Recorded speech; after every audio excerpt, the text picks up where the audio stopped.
So, hallo! Heute möchte ich euch mal über das Schlösslin in Ottmarsheim erzählen. Hier haben wir von 1686 die Abbildung, die im Kieserschen Forstlagerbuch von Ottmarsheim existiert. Othmarscher hat man gesagt, und dann haben die auch Othmarsen geschrieben. Es war so, 1532 hat Bernhard von Liebenstein die Hälfte von Ottmarsheim geerbt. Also die Liebensteiner waren hier der ansässige Ortsadel. Und der Bernhard von Liebenstein hat dann 1564 den Hof von Ambrosius Resch gekauft. Das war der Schwager Melanchtons. Und auf diesem Gelände zwischen der Kirche und der heutigen Besigheimer Straße hat er ein Schlösslin erbaut. Am 16. Oktober 1583 starb Bernhard von Liebenstein und wurde in der Kirche beigesetzt. Und mit seinem Tod erlosch die Ottmarsheimer Linie derer von Liebenstein. Dann kam im 17. Jahrhundert der Dreißigjährige Krieg. 1634 brannte das Schlösslin ab. Die Bewohner haben sich nach Liebenstein zurückgezogen. Ottmarsheim schien unbewohnt. Viele haben auch ihre Häuser abgebrochen, damit sie keine Steuer mehr dafür bezahlen mussten. Das heißt, sie haben dann hier nur noch ihre Felder bewirtschaftet und ansonsten eben in sicheren Unterkünften gewohnt und geschlafen, denn der Ort an sich war nicht befestigt. 1698 erwirbt dann der Rittmeister Johann Jakob Groß das Schlösslinsgütlin, also den Platz, worauf ein Schlösslin gestanden, welches anno 1634 abgebrannt.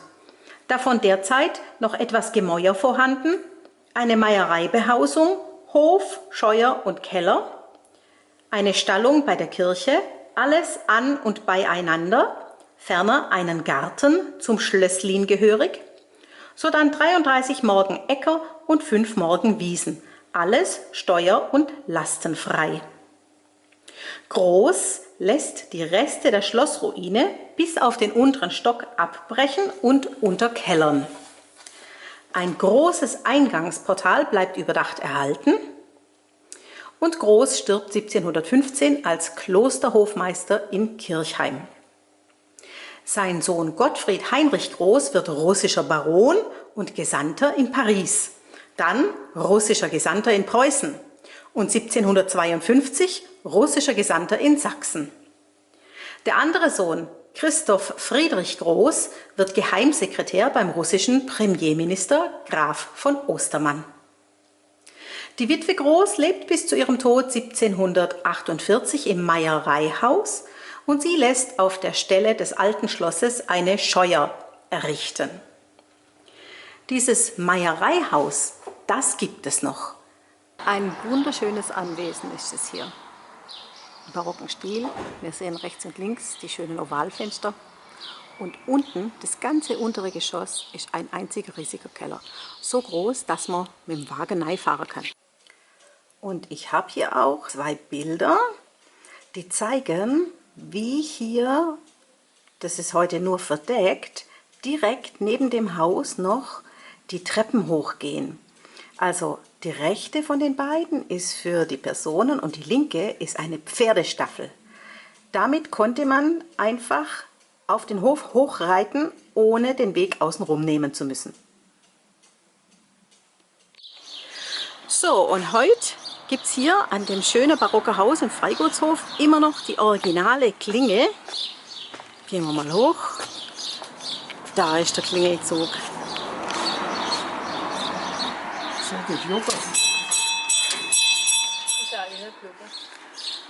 Eine mit Glocke drin.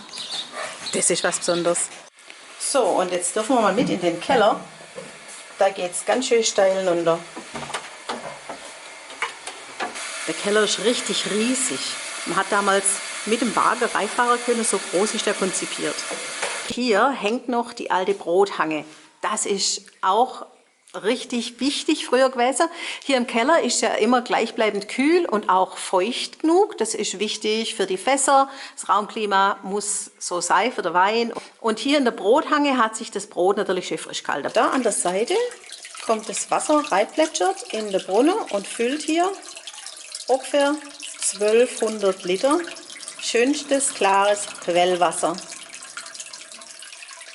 Davon kann man rund ums Haus alles bewässern und gießen, der große barocke Bauerngarten vor dem Haus, in die Tröge, überall. Jetzt sind wir in dem schönen Garten und ich werde gleich begrüßt hier von den Gänse.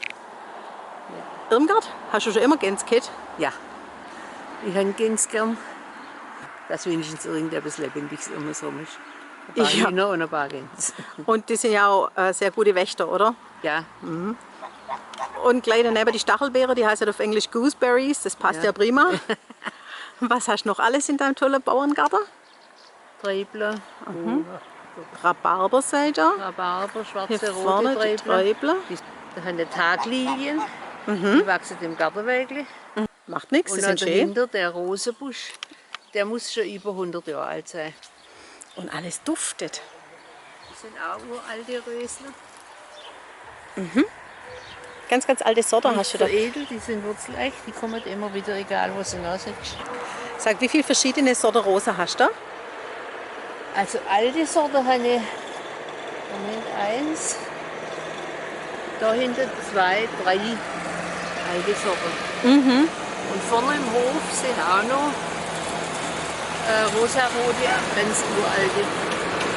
Und du hast das Ganze schön aufteilt. Auf der Seite ist jetzt das Gemüse. Was hast du alles gesetzt? Tomate Das ist auch noch und nicht so Erdbeer. viel.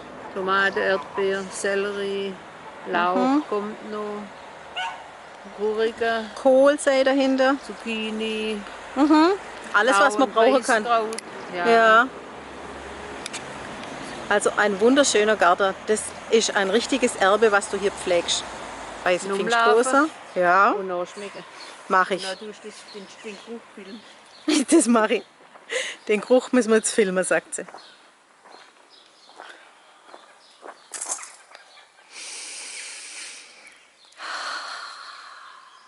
Jetzt müssen wir dann die da oben nachriechen. Dann riechen wir noch an die da oben noch.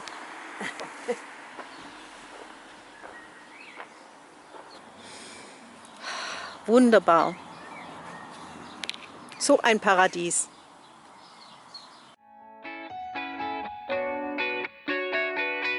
Hey Leute, hat's euch gefallen? Dann guckt doch öfter mal in meinen Kanal rein. Oder auf meine Homepage, da hat's ein ganz nettes Programm. Bei uns ist nämlich etwas Butter.